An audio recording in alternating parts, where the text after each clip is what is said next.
Hello, good morning, नमस्कार and a very warm welcome to the channel online Shikshan. मैं हूं आपके साथ अंजलि बालियान और आप सभी साथियों का स्वागत करती हूं।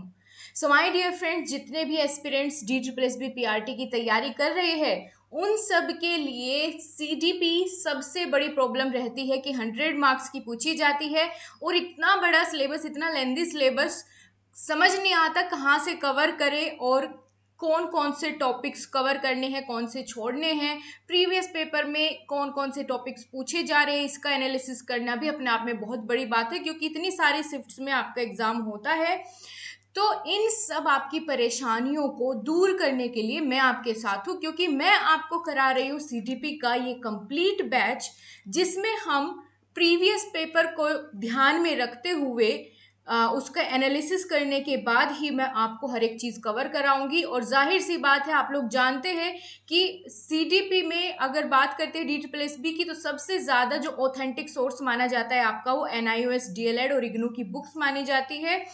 तो यहीं से मैं आपके टॉपिक्स को बहुत अच्छे से कवर कराऊंगी और जहां किसी टॉपिक में अगर यहाँ अच्छा नहीं दिया गया होगा तो मैं बाकी NCERT वगैरह की हेल्प से भी उसको बहुत बढ़िया तरीके से आपको कंप्लीट कराऊंगी। ठीक है, तो हम कर रहे हैं 502 ब्लॉक अभी, जिसमें क्लास नंबर 37वीं चल रही है और यूनिट 4 ये लास्ट यूनिट है इस ब्लॉक की। देन हम 503 शुरू कर देंगे, ये हमारा कवर हो जाएगा पूरा। तो पिछली क्लास में हमारा जो टॉपिक चल रहा था वो था अप्रोचेस टू लर्निंग।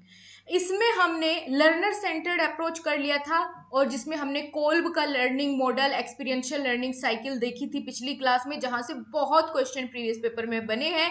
इसी तरीके से आज का जो लर्निंग सेंटर्ड अप्रोच है ये भी बहुत इंपॉर्टेंट है और यहाँ से भी प्रीवियस पेपर में भरमार है क्वेश्चन की, 2022 में भी, 19 में भी, 17 में भी। अब जैसे ही मैं इस टॉपिक को आज की क्लास में कंप्लीट कराऊंगी, देन उसके तुरंत बाद प्रीवियस पेपर में इस टॉपिक से कौन कौन से क्वेश्चन बने हैं वो सारी चीजें हम कवर करेंगे। तो आप लोग ये मत सोचिए 2 मिनट इसी चीज में निकाल दी, क्योंकि मैं बीच में कोई बात नहीं करती हूँ, कोई जानकारी शेयर नहीं करती हूँ। जो कुछ बताना है स्टार्टिंग में बता दिया, फिर अपना मन लगा करके इसको कवर करेंगे। तो चलिए शुरू करते हैं। Are you excited? और हाँ, टॉपिक शुरू करने से पहले एक और बात, अगर आपको ये टॉपिक या ये क्लास पसंद आए तो प्लीज लाइक करिएगा और शेयर करिएगा। ठीक है, तो चलो शुरू करते हैं। हम बात कर रहे हैं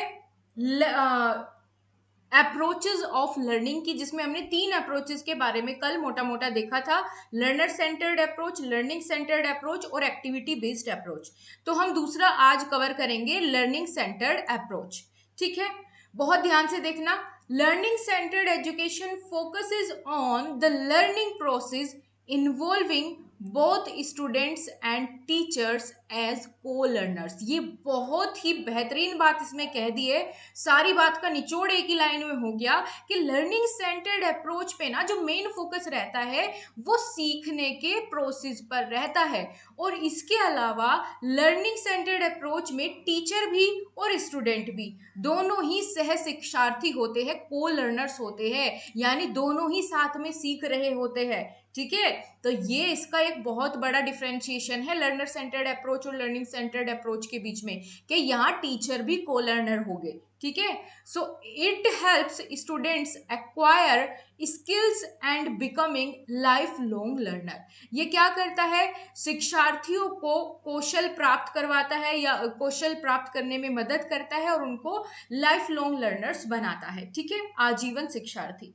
अब आप कहेंगे कि मैम ऐसा कैसे हो सकता है कि टीचर और स्टूडेंट दोनों ही को लर्नर्स हो? चलो मैं आपको एग्जांपल से समझाती हूँ। ठीक है, फॉर एग्जांपल आप एज ए टीचर आपने अपनी क्लास के बच्चों के लिए एक फील्ड ट्रिप ऑर्गेनाइज की। आप कहीं घूमने गए, किसी म्यूजियम में कह लो या कहीं भी फील्ड ट्रिप पर आप बच्चों को लेकर के गए, तो वहां जो एक्सपीरियंस होगे, क्योंकि आप भी वहां पहली बार जा रहे हैं, तो आप भी वहां चीजें सीखोगे अपने उस एक्सपीरियंस से और बच्चे भी साथ साथ सीखेंगे। तो ये किस तरीके का अप्रोच हुआ? ये हुआ लर्निंग सेंटर्ड अप्रोच। ठीक है, so during a field trip student and teacher both learn from the experience.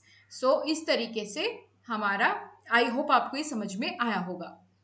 अब हम बात करते हैं की aspects of learning centred education के, कौन कौन सी इसमें आपको इसकी मुख्य चीजें देखने को मिलेगी। ठीक है, कौन कौन से मुख्य पहलू है शिक्षा केंद्रित दृष्टिकोण के।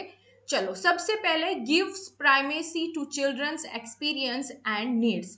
लर्निंग सेंटर्ड अप्रोच में जो टीचर है ना, वो बच्चों के एक्सपीरियंसेस पर फोकस करता है कि बच्चे एक्सपीरियंस करें चीज़ों को, और उनकी नीड्स का भी ध्यान रखता है कि उनके नीड्स के अकॉर्डिंग उनको एक्सपीरियंसेस कराए जाए या उनको फुलफिल किया जाए।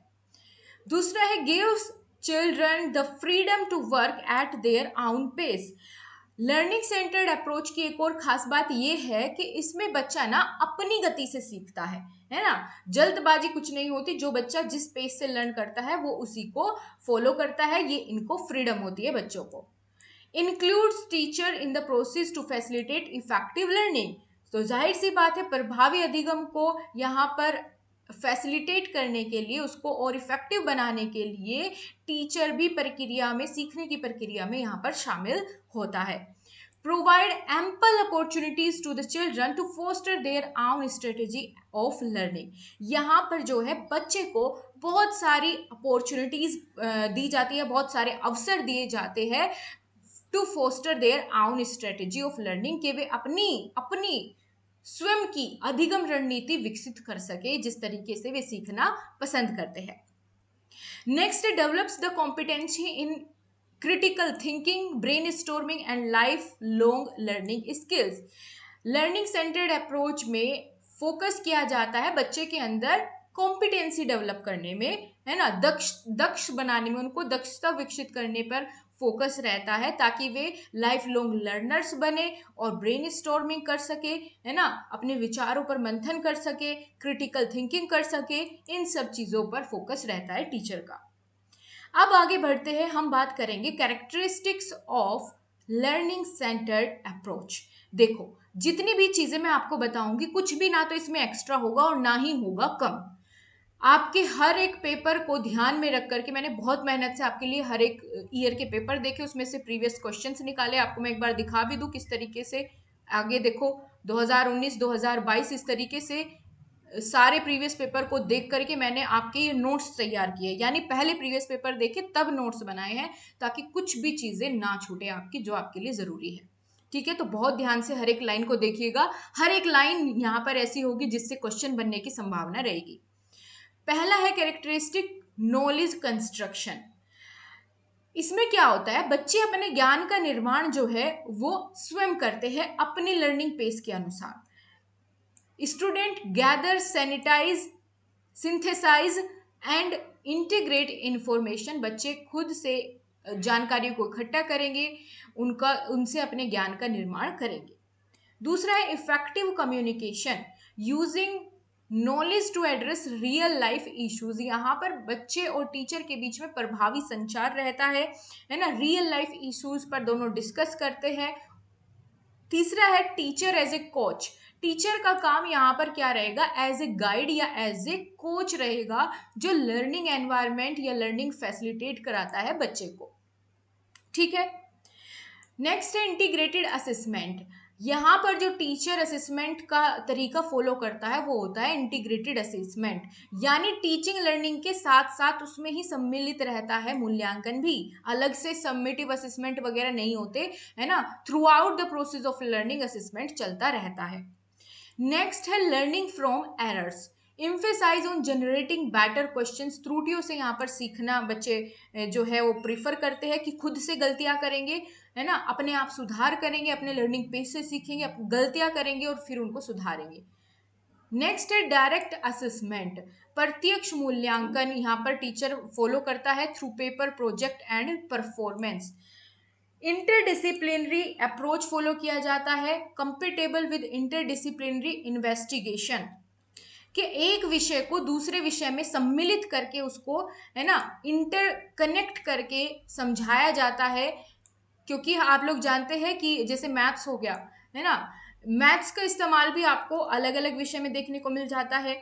ऐसे ही ईवीएस के कुछ कॉन्सेप्ट आपको लैंग्वेज में मिलेंगे, लैंग्वेज की चीज़ें आपको इंग्लिश में मिलेगी, है ना, वो सॉरी ईवीएस में मिलेगी। तो इस तरीके से हर एक सब्जेक्ट आपस में इंटरकनेक्टेड होता है, तो इंटरडिसिप्लिनरी मेथड टीचर यहाँ पर फॉलो करता है। इसके अलावा कोऑपरेटिव कल्चर, यहाँ पर बच्चे एक दूसरे को सपोर्ट करते हैं और कोलैबोरेटिव एनवायरनमेंट का जो है क्लासरूम का रहता है। बच्चे एक दूसरे की मदद करके ग्रुप्स में सीखते हैं या इंडिविजुअल, चाहे इंडिविजुअल उनके ऊपर डिपेंड रहता है कि वो चाहे तो ग्रुप्स बना करके सीखे या फिर इंडिविजुअली सीखे। ठीक है, आगे हम बात करेंगे। अब यहां पर आ जाता है आपका बहुत ही मुख्य मुख्य मुख्य इस टॉपिक का कंटेंट, जिसमें लर्निंग सेंटर्ड अप्रोच की 5 प्रैक्टिस बताई।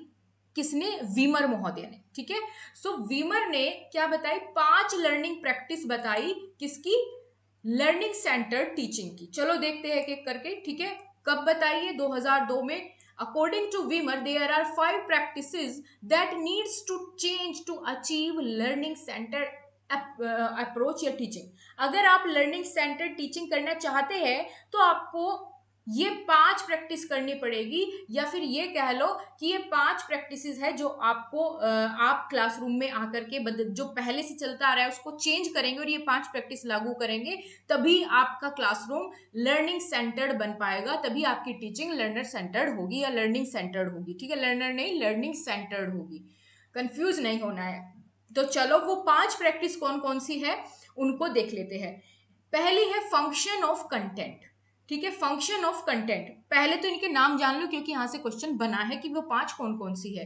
पहला है फंक्शन ऑफ कंटेंट, दूसरी प्रैक्टिस है रोल ऑफ टीचर, तीसरा है responsibility of learning for learning, और चौथा है process and purpose of evaluation, और पांचवा है बैलेंस ऑफ पावर। ठीक है, पांचों प्रैक्टिस आपको इनके नाम याद हो गए। अब इनके अंदर देखते हैं कि इसमें क्या क्या होता है, क्या ये समझाना चाह रहा है। तो वीमर ने बताया 5 प्रैक्टिस, जिनमें पहली है फंक्शन ऑफ कंटेंट, कि जो कंटेंट हम बच्चे को देते हैं उसका क्या फंक्शन या रोल रहता है। पहला है बिल्ट ए नॉलेज बेस, जो कंटेंट बच्चे को प्रोवाइड किया जाता है वो ज्ञान का आधार बनाना उसका मेन ऑब्जेक्टिव होता है, कि वो नॉलेज का एक बेस तैयार करे। Then facilitating students to practise using inquiry और ways of thinking in the discipline, बच्चे जो है वो अनुशासन में पूछताछ या सोचने के तरीकों का अभ्यास करने में सहायता प्रदान करना कंटेंट का काम होता है, फंक्शन होता है कंटेंट का, कि बच्चे जो है वो इंक्वायरी मेथड से different ways of thinking use करे। ठीक है, उनको फैसिलिटेट करे। थर्ड है learning to solve real life problem या रियल प्रॉब्लम्स, जो कंटेंट बच्चों को दिया जाता है उसका ऑब्जेक्टिव क्या होता है कि बच्चे उसको पढ़ करके उसको समझ करके, है ना, रियल लाइफ प्रॉब्लम्स को भी सोल्व कर सके। Next understanding the function of the content and why it is learn, इसके साथ साथ बच्चे को पता हो कि जो कंटेंट हम पढ़ रहे हैं, जो सामग्री हम पढ़ रहे हैं वो हम क्यों पढ़ रहे हैं, इसका क्या काम है ना, ये सारी चीजें बच्चे को पता हो। Next building content discipline specific learning methodology, कि जो कंटेंट जो सामग्री बच्चे को पढ़ाने के लिए उसका निर्माण किया जाए वो एक अनुशासनात्मक विशिष्ट अधिगम पद्धतियों का निर्माण करना, कि वो एक तो डिसिप्लिन में हो, है ना, उसमें स्पेसिफिक जो जरूरत है उन लर्निंग मैथोलॉजीज को भी उसमें शामिल किया जाए। Building an appreciation for the value of content, सामग्री के मूल्य के प्रति सराहना विकसित करना, कि बच्चे जो है जो कंटेंट वो पढ़ रहे हैं, है ना, उसको अप्रिशिएट करना भी सीखे। Helping students develop a way to learn through the content, छात्रों को सामग्री के माध्यम से सीखने का तरीका उनमें विकसित करना, और साथ ही साथ उस कंटेंट से वो अर्थ निकालने के सक्षम बने, है ना, ये सारे फंक्शंस होते हैं कंटेंट के। तो पहला हो गया फंक्शंस ऑफ कंटेंट, उनमें ये सारी चीजें जो है सब पॉइंट्स आ जाते हैं। नेक्स्ट रोल ऑफ टीचर, दूसरी प्रैक्टिस क्या बताई वीमर ने? रोल ऑफ टीचर, कि भाई टीचर का रोल क्या रहेगा, है ना। तो पहला तो यही है कि बच्चों को लर्निंग एनवायरनमेंट प्रोवाइड करना, फैसिलिटेट करना, यही जो है टीचर का रोल रहता है। दूसरा एकोमोडेटिंग डिफरेंट लर्निंग स्टाइल, अलग अलग अधिगम शैलियों को समायोजित करना अपने टीचिंग में, है ना, बच्चे ताकि बच्चे जो है बहुत एक्टिवली चीजों को सीखे।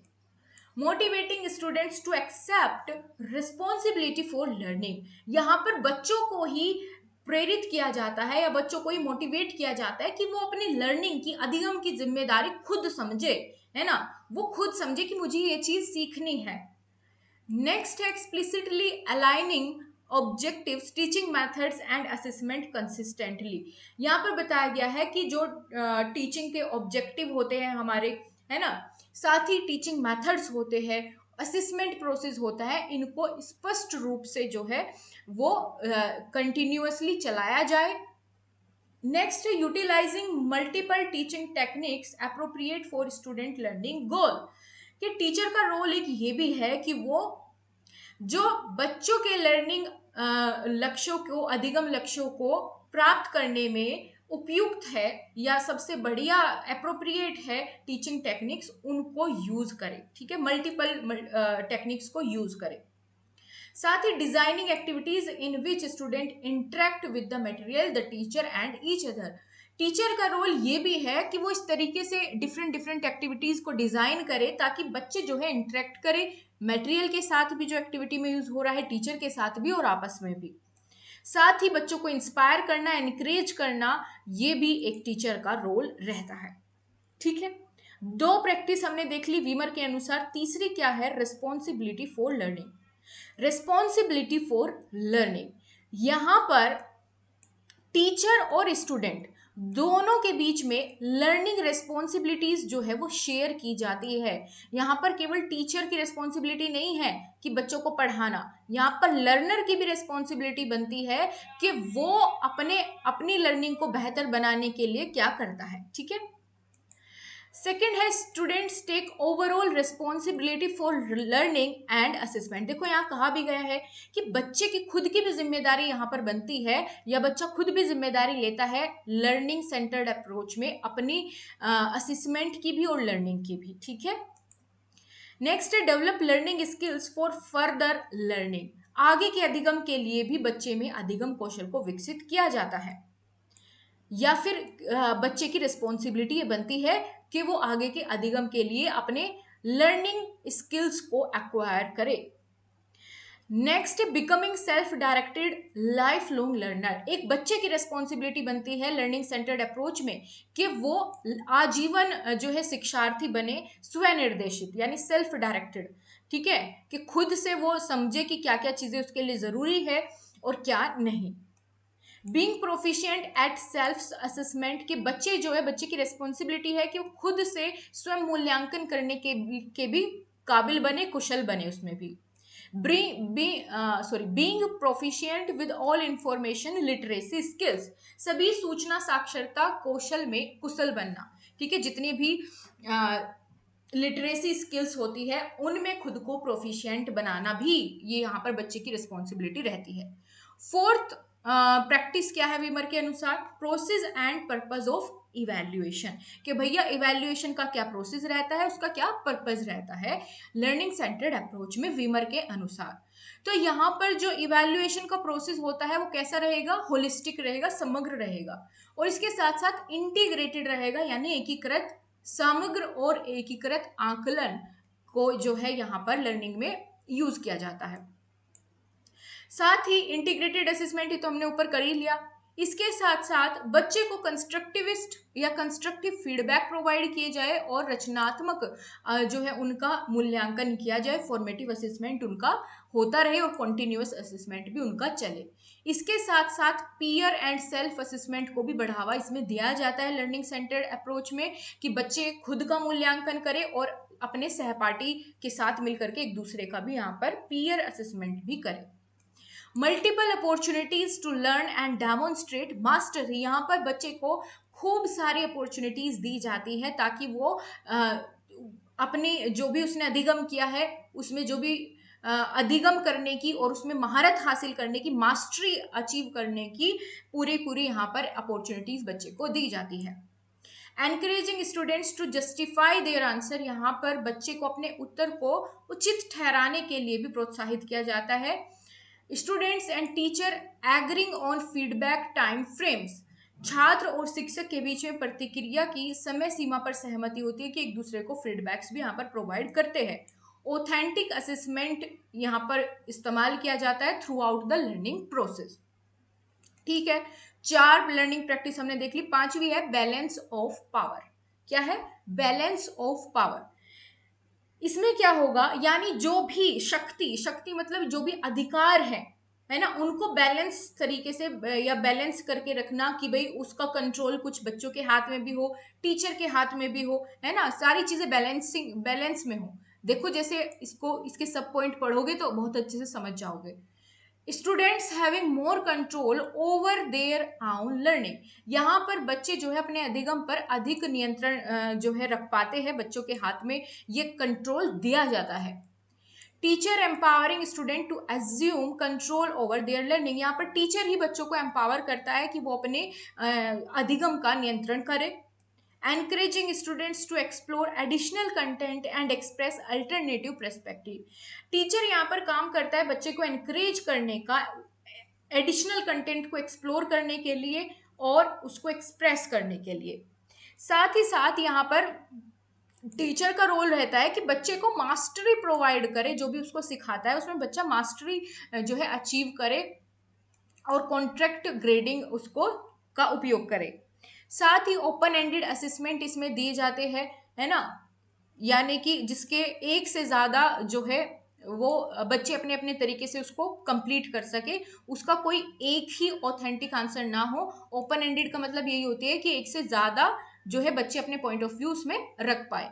Encouraging students to take advantage of opportunity to learn. बच्चे को अधिगम के अवसरों से लाभ उठाने के लिए यहाँ पर टीचर प्रोत्साहित करने का काम करता है या फिर ये पावर बच्चे को देता है। ठीक है, तो पांचों के पांचों यहाँ पर प्रैक्टिस आपको याद हो गई। एक बार फटाफट दोबारा से रिवाइज करो। पहली थी फंक्शन ऑफ कंटेंट, इसमें बताया गया है कि कंटेंट कैसा होना चाहिए। दूसरा है रोल ऑफ टीचर। थर्ड है रिस्पॉन्सिबिलिटी फॉर लर्निंग, बच्चे की यहाँ पर रिस्पॉन्सिबिलिटी होती है लर्न करने की। साथ ही पर्पज और प्रोसेस ऑफ इवैल्यूएशन, और पांचवा है balance of power. I hope यहाँ तक आपको बहुत अच्छे से क्लियर हुआ होगा। अब हम चलते हैं अपने टेस्ट लगाने, या फिर ये कह लो ये देखने कि प्रीवियस पेपर में भाई क्वेश्चन कैसे बनते हैं इन टॉपिक्स से। आपको इन क्वेश्चंस को लगाते लगाते ये भी समझ में आ जाएगा कि हम जो चीजें पढ़ रहे हैं वो कितना टू द पॉइंट और ऑथेंटिक है। इस चीज की जो है जानकारी भी आपको इन क्वेश्चंस को देख करके हो जाएगी। तो पहला क्वेश्चन है जो 2019 में ऑलरेडी पूछा जा चुका है। आज मैंने सारे वही क्वेश्चन डाले जो प्रीवियस पेपर में आए, अपनी तरफ से कोई भी ऐड नहीं किया है। क्वेश्चन है, in the learning centred approach to learning according to Weimer the content facilitate students to. अभी हमने कंटेंट देखा था, है ना, कंटेंट के बारे में अभी जाना ना ऊपर, फंक्शन ऑफ कंटेंट, वही पूछा है यहाँ पर कि विमर ने क्या कहा कि कंटेंट क्या क्या फैसिलिटेट करता है स्टूडेंट को, क्या क्या फैसिलिटीज प्रोवाइड करता है। चलो देखते हैं। पहला है build an appreciation for the value of content. क्या ये चीज उसमें थी कि कंटेंट को अप्रिशिएट करना? थी ना, बिल्कुल थी। नेक्स्ट है प्रैक्टिस यूजिंग इंक्वायरी और ways of thinking in discipline. भैया ये भी शामिल थी कि इसमें बच्चे डिफरेंट डिफरेंट तरीके से सोचे, है ना, कंटेंट पर, और इंक्वायरी करें या इंक्वायरी मेथड इस्तेमाल करें, ये भी था। थर्ड है develop a way to learn through content and make meaning out of content. आप देख लो एज इट इज लाइन उठा के रखी है, जो हमने ऊपर देखी ना, एज इट इज लाइन उठा के इसमें रखी है क्वेश्चन में एज ए ऑप्शन। तो यहां पर हमने देखा तीनों ही ऑप्शन हमारे ठीक है, तो option number B is the right option. ये तीनों ही फंक्शंस ऑफ कंटेंट यहां पर दिए गए हैं। समझ में आई बात? नेक्स्ट देखो, ये भी 2019 में पूछा गया है question. Which of the following statement regarding the learning centered approach are correct? इनमें से कौन सा learning centered approach के बारे में सही सही दिया गया है? पहला, it is basically learner centered but include teacher in the process of learning। क्या ये बात सही है कि वैसे तो ये learner centered ही रहता है, लेकिन टीचर भी लर्निंग प्रोसेस में इन्वॉल्व होता है? तो ये बात तो बिल्कुल सही है, क्योंकि हमने जाना टीचर लर्नर दोनों ही क्या होते हैं, को लर्नर्स होते हैं। इसमें वही बात है, ये बस कहने का तरीका भिन्न है। It helps students acquire competency in skill areas and create life long learner. बिल्कुल सही बात है, दोनों ही ऑप्शन हमारे करेक्ट हो जाएंगे। देखते हैं किस ऑप्शन में गिवन है। Option number 4 both 1 and 2। समझ आया? कर पा रहे हो ना क्वेश्चंस? बताओ एक बार। वीडियो को लाइक करके रेस्पॉन्स दो कि आपको समझ आ रही है चीजें और आप क्वेश्चंस को बना पा रहे हो। बिल्कुल, आपके लाइक करने से देखो मेरा कोई ऐसा फायदा नहीं होता कि भाई मुझे उसका कुछ पैसे मिल रहे हैं या कुछ पेमेंट मिल रहा है, नहीं। सिर्फ इतना होता है अगर आप लाइक करते हो तो बाकी स्टूडेंट्स को वीडियो सजेस्ट होती है। इसीलिए मैं आपको थोड़ा सा रिक्वेस्ट करती हूँ कि प्लीज वीडियो को लाइक जरूर किया करें, ठीक है? क्योंकि ज्यादा बच्चे देखते हैं तो मेरा मन होता है आपके लिए और ज्यादा मेहनत करने का और ज्यादा अच्छा कंटेंट लेकर के आने का। सो दैट्स वाई मैं आपको बार बार बोलती हूँ। बार बार तो नहीं बोलती, एक बार ही बोलती हूँ, लेकिन आपको मान लेनी चाहिए वो चीजें। चलो, अगला क्वेश्चन है, ये लेटेस्ट 2022 में पूछा गया क्वेश्चन है। According to Weimer 2002, there are 5 practices that needs to change to achieve learning centered teaching. Which of the following is not one of that practice? बता दो भाई फटाफट से। मैं नहीं बताऊंगी इसका आंसर, आप ही बताओगे। अभी अभी हमने देखा 5 प्रैक्टिसेस जो वीमर ने बताई, कौन कौन सी? The balance of power, the responsibility for learning, the function of content, process और पर्पज ऑफ इवेल्युएशन, और कौन सी बची? बताओ फटाफट से। एक और रह गई, वो भी बता दो, ठीक है? लेकिन द कल्चर ऑफ क्लास उसमें शामिल नहीं था, तो हमसे यही पूछा था कि कौन सा उनमें नहीं है। सो ऑप्शन नंबर डी, ठीक है? बता दिया लो, कोई बात नहीं। आगे देखो, ये 2019 में पूछा गया। According to Weimer, what is the role of teacher in learning centred teaching? इसको ठीक कर लो, लर्निंग सेंटर्ड टीचिंग होगा, ठीक है? Creating an environment that foster student learning, बिल्कुल भैया, टीचर का रोल रहता है कि वो स्टूडेंट्स को लर्निंग एनवायरमेंट प्रोवाइड करे। साथ ही creating an environment that motivate students to accept responsibility for learning. क्या कहते हो, दोनों सही है या कोई एक?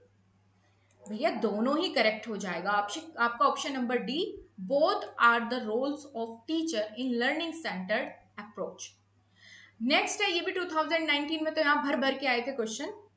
इन learning centred approach, according to Weimer, the content facilitate students to. जो कंटेंट के फंक्शंस थे, फंक्शंस ऑफ कंटेंट, उसमें क्या क्या इंक्लूड था, बताओ फटाफट से।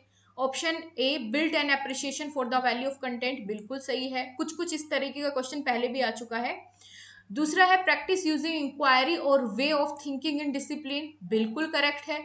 Develop a way to learn content and making meaning out of content, बिल्कुल सही है। ये फंक्शंस ऑफ कंटेंट यहाँ पर गिवन है, तो यानी तीनों ही करेक्ट हो जाएंगे अकॉर्डिंग टू वीमर। नेक्स्ट है, ये भी 2019 का ही क्वेश्चन है। In which approach to learning there is a collaborative partnership among all those who are the stakeholders of children learning. भैया बच्चों के अधिगम में कौन कौन स्टेक होल्डर्स होते हैं? एक तो खुद बच्चे, टीचर, पेरेंट्स। इन सबको जब टीचर्स ये खुद से लर्निंग में इन्वॉल्व हो जाए तो ऐसे अप्रोच को हम क्या कहेंगे? क्या वो लर्नर सेंटर्ड अप्रोच होगा या लर्निंग सेंटर्ड अप्रोच? भैया इसी से आप अंदाजा लगा लो कि टीचर और लर्नर, को लर्नर्स किस में रहते हैं? लर्निंग सेंटर्ड अप्रोच में। तो यही इसी अप्रोच की यहाँ पर बात हो रही है कि ये कोलैबोरेटिव पार्टनरशिप रहती है सभी स्टेक होल्डर्स के बीच में बच्चे की लर्निंग को लेकर के। सो ऑप्शन नंबर 1 में ये गिवन है, यही आपका करेक्ट आंसर हो जाएगा। क्लियर है आपको यहाँ तक? अगला क्वेश्चन देखो, ये भी आपका 2019 में ही पूछा है। देखो कितने क्वेश्चन यहाँ से बने हैं। Which of the following learning practice adopts learning centred educational practice? आपको बताना है कि लर्निंग सेंटर्ड अप्रोच में इनमें से कौन सी प्रैक्टिस जो है वो फॉलो की जाती है, अडोप्ट की जाती है। Option number A, on site field experience, यानी स्थल क्षेत्र पर का वास्तविक अनुभव, कि बच्चा फील्ड ट्रिप्स पर जाकर के सीखता है। टीचर और बच्चे दोनों ही को लर्नर्स होते हैं, दोनों को ही वहां नई नई चीजें सीखने को मिलती है, तो बिल्कुल ये वाली प्रैक्टिस होगी। दूसरा, इंटरेक्टिव लर्निंग एक्टिविटीज कराते हैं बच्चों को, बिल्कुल सही है। प्रॉब्लम बेस्ड इंक्वायरी लर्निंग, बिल्कुल करेक्ट है ना? ये तीनों ही प्रैक्टिस हम करा सकते हैं लर्निंग सेंटर्ड अप्रोच को फॉलो करते वक्त। तो ऑप्शन नंबर सेकंड में 1, 2, 3 तीनों ही गिवन है, यही हमारा करेक्ट ऑप्शन हो जाएगा।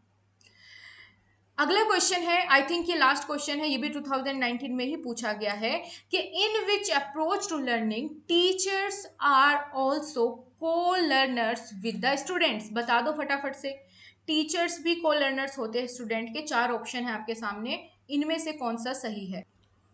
कोलैबोरेटिव, लर्नर सेंटर्ड, कोऑपरेटिव या लर्निंग सेंटर्ड अप्रोच। ये मैं आपको होमवर्क देती हूँ, ठीक है। ये क्वेश्चन मैंने आपको होमवर्क के लिए दिया क्योंकि इसको मैं कई बार डिस्कस मैंने आप ऑलरेडी कर लिया है, तो आई थिंक आप इसका आंसर कर पाओगे। जिसका कमेंट सबसे पहले आएगा उसका कमेंट मैं पिन कर दूंगी ताकि बाकी भी उसके साथ अपना आंसर मैच कर सके।